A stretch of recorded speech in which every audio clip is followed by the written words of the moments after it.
Mu burasirazuba bwa Repubulika ya Demokarasi ya Kongo, imirwano irakomeje, nyamara inama zimaze iminsi ziba harimo n'inama iheruka mu mujyi wa Dar es Salaam yahuje SADC na EAC zari zasabye ko habaho agahenge ndetse impande zombi zikajya mu biganiro. Gusa ibi ntibyakozwe kuko impande zombi zikomeje intambara, aho bivugwa ko umutwe witwaje intwaro wa M23 ukomeje kwagura ibice ugenda ufata mu ntara ya Kivu y'Amajyepfo nyuma yo gufasha umujyi wa Goma mu mpera z'ukwezi kwa mbere muri uyu mwaka. Nyuma yo gufata Goma ku itariki ya 3 y'uku kwezi kwa kabiri, M23 yavuze ko ihagaritse imirwano kugira ngo abatabazi bashobore gukora akazi kabo neza nta mbogamizi.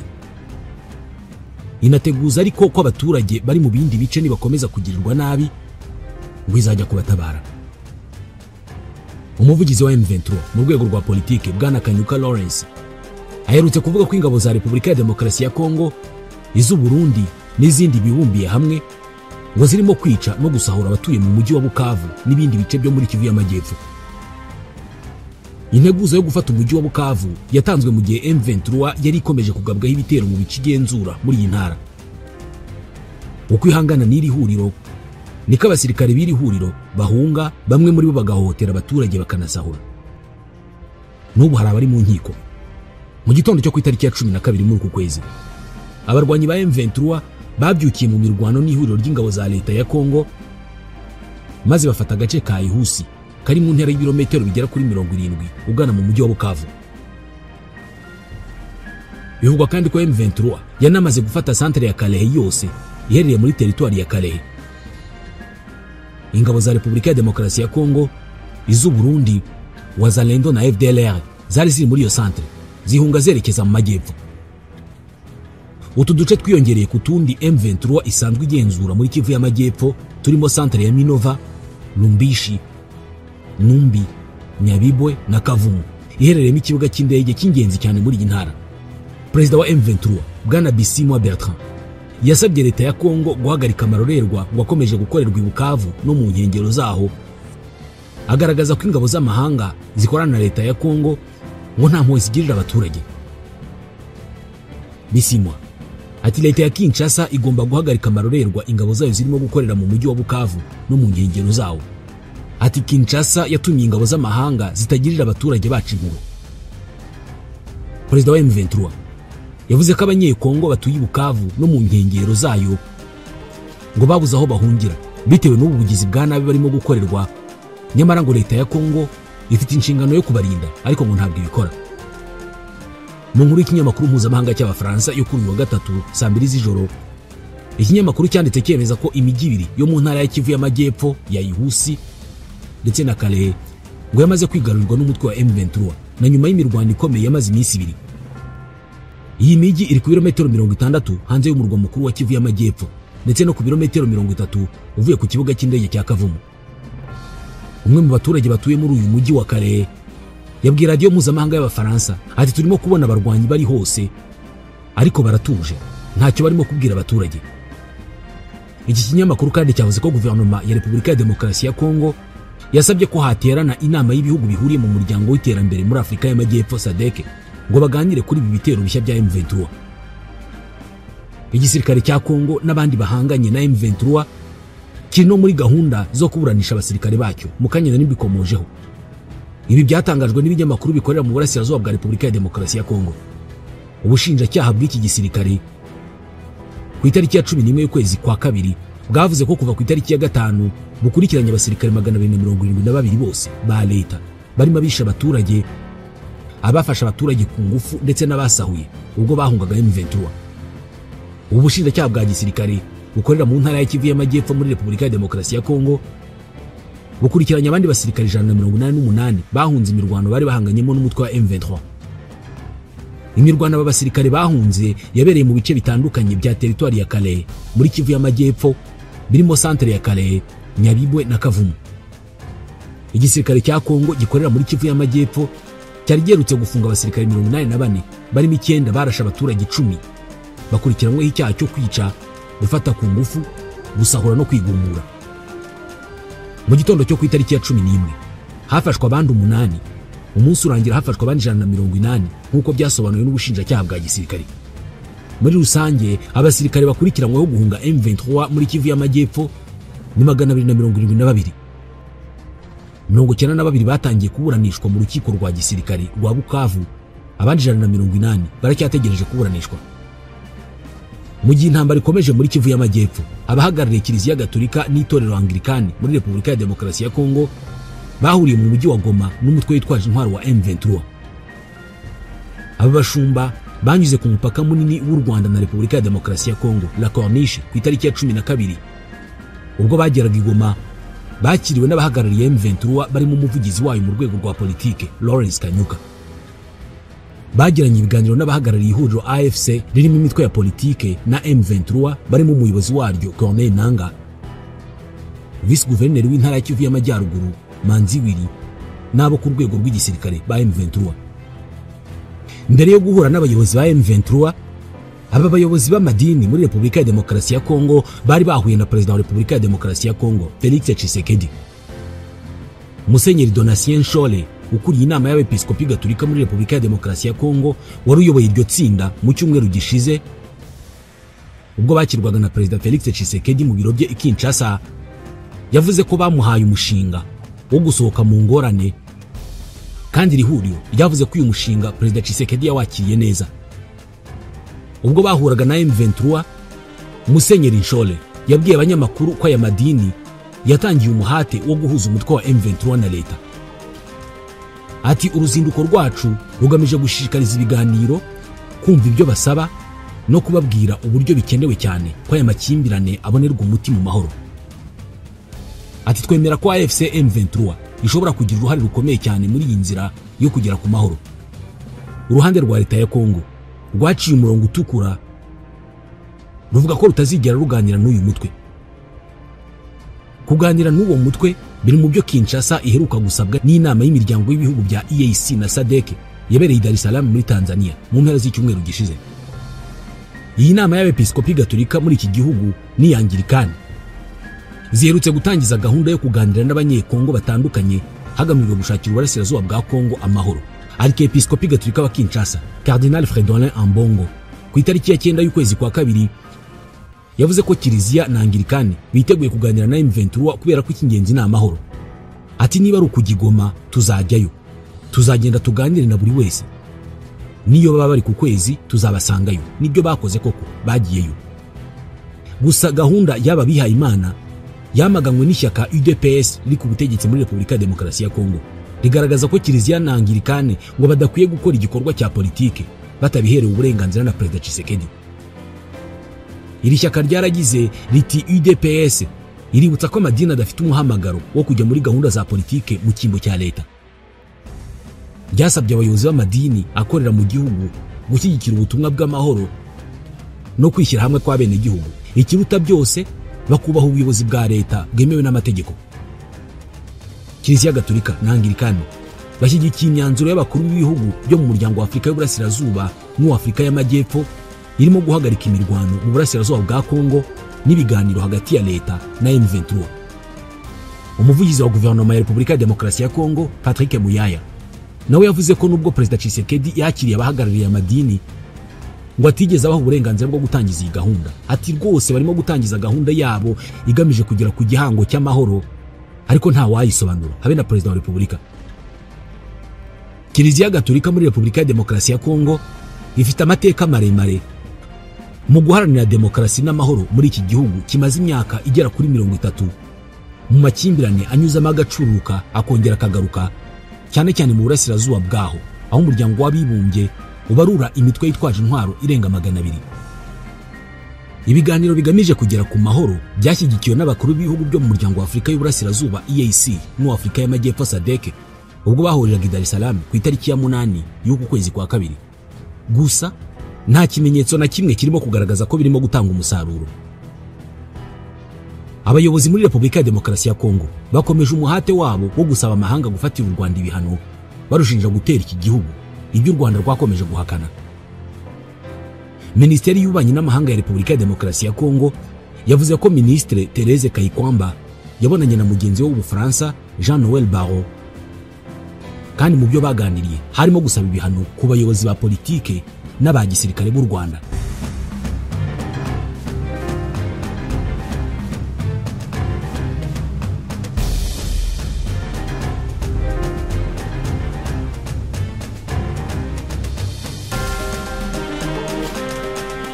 Muri iyo nzira kandi urwego rwa Repubulika ya Demokarasi ya Kongo rushinzwe iby'indege za gisivili rwakumiriye indege ziva mu Rwanda mu kirere no ku butaka bwa Repubulika ya Demokarasi ya Kongo, basobanura ko ari ingamba z'umutekano. Uru rwego rushinzwe iby'indege za gisivili muri Kongo rwaragize ruti indege za gisivili cyangwa za leta zanditse mu Rwanda cyangwa se ahandi ariko zikorera mu Rwanda zaciwe mu kirere no ku butaka bwa Kongo kubera umutekano muke watewe n'intambara. Uru rwego rwafashe iki cyemezo mu gihe umubano w'ibihugu byombi ukomeje kuba mubi cyane bitewe n'iyi ntambara. Mu 2022 leta ya Kongo ihagaritse amasezerano y'ubufatanye mu iterambere ry'ubukungu yari ifitanye n'u Rwanda, ihagarikira ingendo indege za sosiyete ya Rwandair zakorerwaga muri Kongo. Mbere iki cyemezo cyafashwe mu kwa gatanu mu 2022, indege za Rwandair zagwaga ku kibuga mpuzamahanga cy'indege cya Goma, icya Lubumbashi n'icyanjiri ikinshasa. Uretse ibyo ngibyo, Repubulika ya Demokarasi ya Kongo ikomeje gushyira igitutu ku bigo mpuzamahanga bikorana n'u Rwanda, cyane cyane ku ma ekipe y'umupira w'amaguru arimo Arsenal yo mu Bwongereza, Paris Saint-Germain yo mu Bufaransa na Bayern Munich yo mu Budage. Leta ya Kongo isaba aya ma ekipe guhagarika imikoranire yose afitanye n'u Rwanda. Gusa ibyo byarenze ibi byose, noneho Repubulika ya Demokarasi ya Kongo inarega u Rwanda. Ubu guhera ku itariki ya 12 y'uku kwezi, leta y'u Rwanda n'iya Repubulika ya Demokarasi ya Kongo barimo kuburana mu rukiko rwa Afurika rushinzwe uburenganzira bw'ikiremwa muntu rukorera Arusha muri Tanzania. Muri uru rubanza ruzamara iminsi 2, leta ya Kongo yareze y'u Rwanda gufasha umutwe witwaje intwaro wa M23 uri mu ntambara kuva mu kwa 11 mu 2021 bikabangamira uburenganzira bw'ikiremwa muntu mu ntara ya Kivu y'Amajyaruguru. Ni ikirego cyatanzwe ku itariki ya 21 y'ukwa 8 mu 2023 ubwo abarwanyi ba M23 bari bakomeje kwambura ingabo za leta ibice bitandukanye muri iyi ntara. Ibi birego leta y'u Rwanda yarabihakanye, isobanura ko nta shingiro bifite kubera ko u Rwanda rudafasha uyu mutwe witwaje intwaro, cyane ko abarwanyi bawo ngo ari abanyekongo barwanya uburenganzira bwabo. Minisitiri w'ubutabera akaba n'intumwa nkuru ya leta Dr. Ugirashebuja Emmanuel yagaragaje inenge ziri mu kirego cya leta ya Kongo, zirimo kuba mu mwaka ushize leta ya Kongo yaratanze amakuru y'inyongera kuri iki kirego itabitangiye ibisobanuro. Dr. Ugirashebuja yanagaragaje ko mu kwezi kwa 8 mu 2024 Minisitiri umwe muri guverinoma ya Kongo yagiye ku cyicaro cy'uru rukiko Arusha muri Tanzania agamije gutera ubwoba abacamanza barwo kugira ngo babagamire ku gihugu cye. Umunyamategeko wa leta y'u Rwanda Professeur Dapo Akande yagaragaje ko uru rukiko rusanzwe ruburanisha abantu ku giti cyabo, rudafite ububasha bwo kuburanisha uru rubanza, bityo ko rudakwiye kugwa mu mutego wa leta ya Kongo. Yasobanuye ko uru rukiko rufite ububasha bwo kuburanisha igihugu ibyaha byagikorewemo, agaragaza ko ibyo leta ya Kongo irega u Rwanda ngo byaba byarakorewe ku bundi butaka butari ubw'u Rwanda. Ati turashimangira ko iki kirego kitari mu bubasha bw'uru rukiko, ibyo kurega byagombaga kuba byarakorewe ku butaka bw'igihugu kiregwa. Abahagarariye leta y'u Rwanda muri uru rubanza babwiye urukiko ko iki kirego kigamije kuyobya uburari no guhunga imyanzuro ya diplomasi igamije kugarura amahoro arambye mu burasirazuba bwa Kongo. Minisitiri Ugirashebuja yagaragaje ko uretse kuba iki kirego cyateshwa agaciro, urukiko rwa Afurika rutakabaye runagitaho umwanya. Uru rubanza ruyobowe n'abacamanza 10 rukurikiye urwo leta ya Kongo yarezemo y'u Rwanda mu rukiko rw'umuryango wa Afurika y'Uburasirazuba rwabaye mu kwa 9 mu 2024, narwo rwari rushingiye ku ntambara yatangiye mu kwa 11 mu 2021.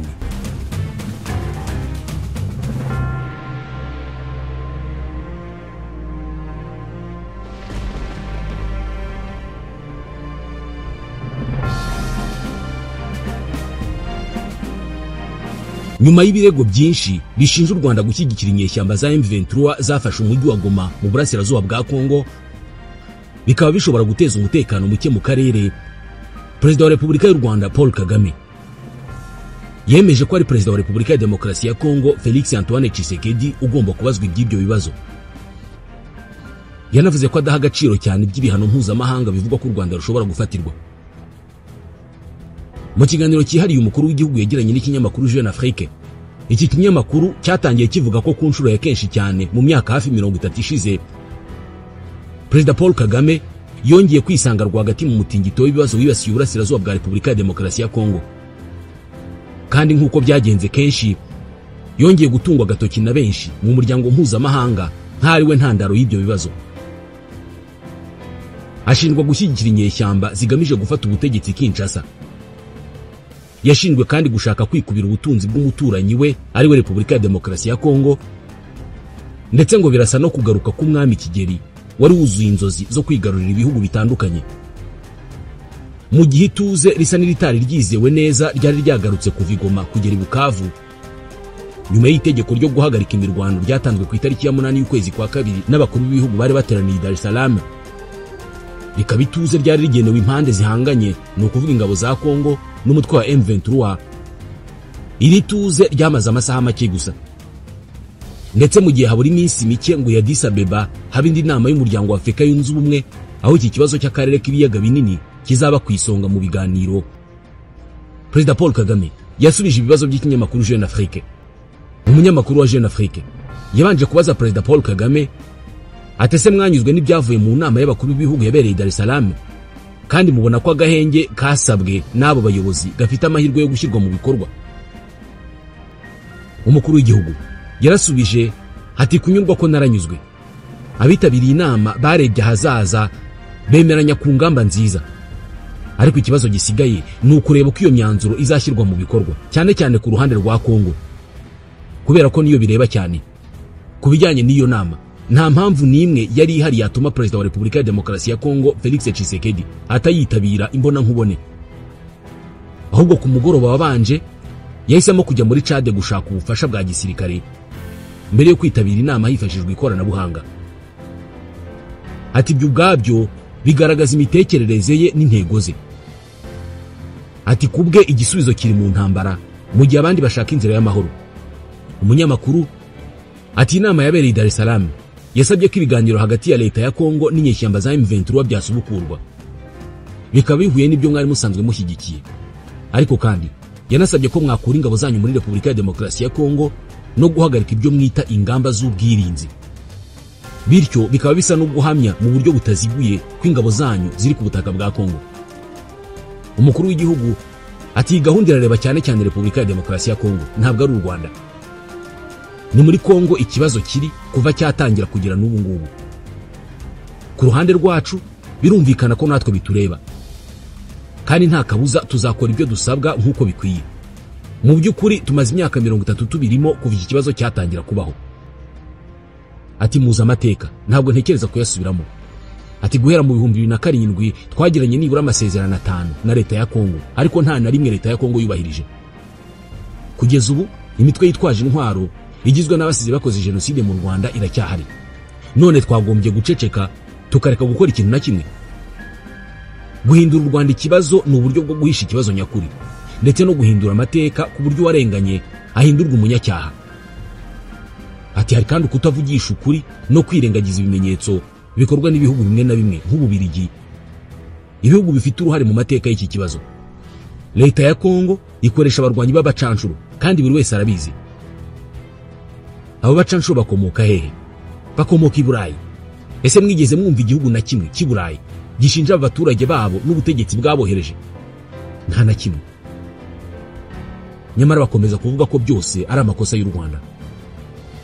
Umunyamakuru yanabajije umukuru w'igihugu niba nta mpungenge zihari z'uko iyi ntambara ishobora gukwira hose mu karere nk'uko Perezida w'u Burundi Evariste Ndayishimiye aherutse kubigaragaza mu mpungenge ze.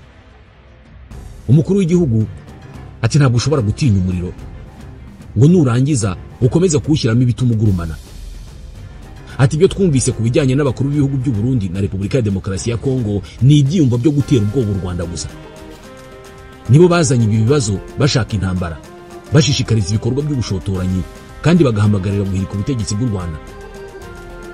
Ati nabo bayobozi b'u Burundi na Kongo bashaka guteza amakimbirane akomeye mu karere ashingiye ku moko n'ibindi byinshi bishingiye ku myumvire ya kera mu bya politike. Byongeye kandi ntabwo bumva ko iyo ushatse gukandamiza abaturage bituma bahora bashaka kwivana muri ubwo butegetsi. Ntabwo nzi neza iki ibyo bihugu bibiri bishaka kugeraho, ariko nizeye ko mu buryo bwose ubushishozi buzatsinda. Ati bagomba gukanguka bakita ku bibazo bya nyabyo. umunyamakuru ati nk'uko bigaragara u Rwanda rufitiye impuhwe M23 ndetse rukanayishyigikira. Ati ni ukubera iki? Umukuru w'igihugu ati mbere na mbere impuhwe nzifitiye u Rwanda, igihugu cyanjye kiri mu bibazo kubera abaturanyi badashyira mu gaciro ndetse n'abandi bagira uruhare mu gukongeza amacakubiri muri iki kibazo. Ese mfite impuhwe kuri M23? Yego, nshingiye ku byagaragaye n'ibimenyetso. Ni itsinda rihagarariye abaturage benshi babuzwa uburenganzira, bakirukanwa, bakicwa. Dufite impunzi zigera ku bihumbi byinshi zishobora kubihamya, kandi kuba abantu bakandamizwa nuko babarizwa mu bwoko bufitanye isano n'u Rwanda. Bashinja abagize M23 kuba abatutsi kandi bashaka kubirukana ngo bajye mu Rwanda, mu gihe atari u Rwanda rwabohereje muri Kongo, ahubwo ni amateka y'ubukoroni n'ishyirwaho ry'imipaka.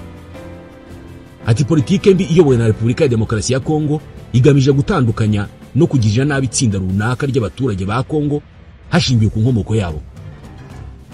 None se kuki ntagira impuhwe kuri abo bantu? Urashaka ko ngirira impuhwe leta ya Kinshasa ari nayo nyirabayazana w'ibi bibazo? Ngira impuhwe se ku barwanyi ba FDLR? Ngira impuhwe se kuri Wazalendo leta ya Kongo yashyizeho kugira ngo bakore intambara y'amoko? Cyangwa ngira impuhwe ku bayobozi b'u Burundi binjiye muri iki kibazo bafite intego imwe yo gushyigikira Kongo mu bikorwa byo gukandamiza no kwica icyo gice cy'abaturage? Ati twamaze kubona ikibazo nka kiriya mu 2012 2013. Kubera iki kibazo kigarutse nyuma y'imyaka 10? Kuki kitakemuwe hagati aho ngaho? Ibyo nibyo bibazo by'ukuri dukwiye kwibaza. Umunyamakuru ati niba M23 igizwe n'abanyekongo, kuki mutareka leta ya Kongo ngo yihanganire n'ibyo bibazo byayo? Umukuru w'igihugu ati cyo ni ikibazo cyiza cyane, ariko nibo bagomba kugisubiza. Kuki bateje iki kibazo kandi kuki bagikomeje kuruta uko gikomeye? Ikindi kibazo ni FDLR. Kubera ikiri tsinda ribi rigihari kandi kubera ikiri komeje gukoreshwa mu kurwanya u Rwanda. Yabo bantu baza kwicara batekanye bagahitamo kutagaruka mu Rwanda ngo batugabeho ibitero, ntabwo nari kugira icyo mbavugaho. Niba abanyekongo bemera kubana nabo n'uburenganzira bwabo, ariko ntabwo nshobora kwemera ko abantu nk'aba ngaba bazakomeza kwifashishwa na leta ya Kongo mu gihe Loni irebera gusa. Dufite inshingano zo kwirwanaho. Abanyarwanda barabaye bihagije. Umunyamakuru atese ikibazo cya FDLR ntabwo kiri mu nzira yo gukemuka kubera ibikorwa bya gisirikare birimo gukorwa ubu ngubu. Umukuru w'igihugu atoya ntabwo kirakemuka. Baracyariho, bamwe barahunze, abandi berekeje mu majyepfo aho bongeye kwishyira hamwe. Bakurikiye igisirikare cy'u Burundi cyari gisubiye inyuma, bavigoma bajya Bukavu. Umunyamakuru atese buriya FDLR iracyari ikibazo gikomeye ku Rwanda. Umukuru w'igihugu ati niko biri rwose.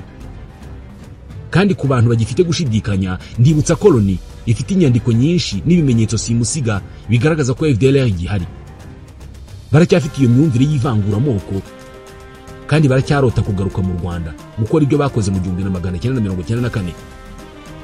Bakoresheje ibura ry'imiyoborere ikwiye mu burasirazuba bwa Kongo kugira ngo bahafate nk'ahari iwabo. Ndibuka ko nagiranye ibiganiro kuri iki kibazo na Perezida Tshisekedi. Yavuga ko FDLR ari nk'inkuru y'ikinyoma.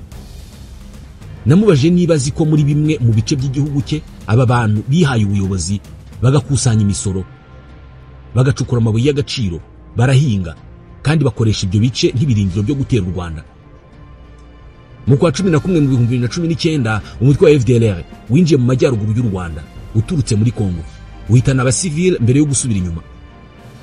Mu 2022 barashe ku butaka bwacu inshuro 3 bakoresheje intwaro ziremereye bahawe n'igisirikare cya Kongo, kandi ibyo ni ingero nke gusa. Umunyamakuru ati M23 hamwe n'ihuriro Alliance Fleuve Congo rigizwe hanini na M23 bafite gahunda ya politiki izwi kandi barayitangaje: guhirika Felix Tshisekedi ku butegetsi. Ese mushyigikiye uwo mugambi? Umukuru w'igihugu ati nshobora kumva ibyo bavuga. Dufite leta ya Kongo itarigeze itorwa, yaba inshuro ya mbere cyangwa se ya kabiri, kandi igira gusa ubushake bwo gukandamiza abaturage, guteza umutekano muke no kwigarurira byose. Ibikorwa by'ubukungu n'umutungo wose w'icyo gihugu bifitwe n'agatsiko k'abantu bake bigwizaho byose, bakanabangamira rubanda rugufi, kandi ari abantu barenga za miliyoni amagana. Muri ibyo bihe niba hari umuntu birwanya kubera iki byantera ikibazo? Hari itsinda muri Kongo risaba uburenganzira bwaryo uhereye ku kubaho, kandi rikibaza kuba ari ku butegetsi, uburyo babugezeho ndetse niba banagomba kuhaguma. Ariko nubwo ibyo bavuga byaba bifite ishingiro, ntabwo bivuze ko ari ikibazo cyanjye cyangwa se ko mbashyigikira ku buryo nabatera imbaraga ngo bahindure ibintu nubwo impamvu zabo zaba zumvikana. Umunyamakuru ati muri ibi byose ibiganiro byawe na Perezida Tshisekedi biracyashoboka, urateganya guhura nawe? Perezida wa Repubulika ati nta kibazo na gito kuri jyewe, niteguye guhura nawe igihe cyose kubera ko ibyo ni ibintu bisanzwe muri politike. Ariko ikibazo ntabwo ari uko twahura gusa, ahubwo ni ukumenya niba hari ubushake bwo gukemura ikibazo nyirizina, kubera ko iyo umuntu yihandagaje akavuga ko ikibazo atari icye, ko nta ruhara bifitemo, ko adashaka kubiganiraho, ubundi se twavuga iki? Ibiganiro bigomba kuba bifite intego ifatika, atari ukugira ngo gusa tuvuge ngo twahuye. Iyo biganisha ku gukemura ibibazo nyabyo, jye sinteze kubyanga. Ibyo kuri jyewe ntabwo byigeze biba ikibazo. Twiteguye gutanga umusanzu mu gushaka igisubizo cyahagarika burundu imibabaro n'intambara. Ariko ni ngombwa kuganira mu buryo bukwiye, tugashaka ukuri kandi tukabinyangamugayo. Guhura no guhererekanya ibiganza hanyuma ikibazo kigakomeza gukomera buri mwaka nta kintu bimaze. Biba ari nk'igikorwa cyo kwiyerekana imbere ya za kamera, ariko bikarangirira aho gusa. Umunyamakuru yaranamubajije ati Perezida wa Angola Joao Lourenço washyizweho nk'umuhuza na Afurika yunze ubumwe muri ibi bibazo yateguye inama hagati yawe na Felix Tshisekedi hagati mu kwa 12 i Rwanda. Perezida wa Kongo yarayitabiriye ariko wowe ntiwahageze, kubera iki? Umukuru w'igihugu yarasubije ati kubera impamvu namaze kukubwira. Ntabwo najyayo gusa kugira ngo dusuhuzanye tunafata amafoto. Ati twari twateganyije guhura i Rwanda kugira ngo dusinye amasezerano yari yarateguwe n'abaministre n'abatekinisiye bacu. Ntabwo ari ukujya mu biganiro bishya. Atariko ayo masezerano ntabwo yigeze asinywa kubera ko Kinshasa yanze ko hashyirwamo ibibazo bimwe by'ingenzi, nyamara ari byo biremereye cyane kandi biri mu nshingano zayo. Umunyamakuru ati ibitero bya M23 kuri Goma byateje urupfu rw'abasaga 3000. Ese mwemera ko u Rwanda rufite uruhare mu gutuma uyu mubare ubaho? Umukuru w'igihugu ati nta ruhare rw'u Rwanda muri ubwo bwicanyi. Ingamba twafashe ni izo kwirwanaho gusa. Ku rundi ruhande, benshi mu bapfuye bari abasirikare ba FARDC, FDLR ndetse n'abarwanyi ba Wazalendo babafashaga mu ntambara. Umubare w'abasivile bapfuye uragera kuri 500. Nk'uko bisanzwe mu ntambara, mu buryo budashimishije abasivile bisanga hagati y'abarasana kandi kenshi biragorana kumenya neza uwateje izo mfu. Ku rundi ruhande, kubera icyo wumva washinja u Rwanda cyangwa undi wari we wese ufite uwo barwana kwica abanza arwana nabo?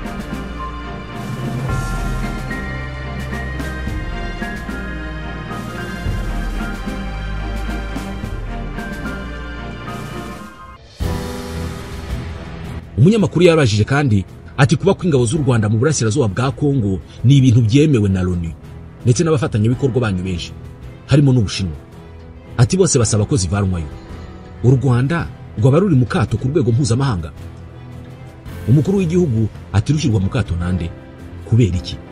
Ati ntabwo mbitekereza.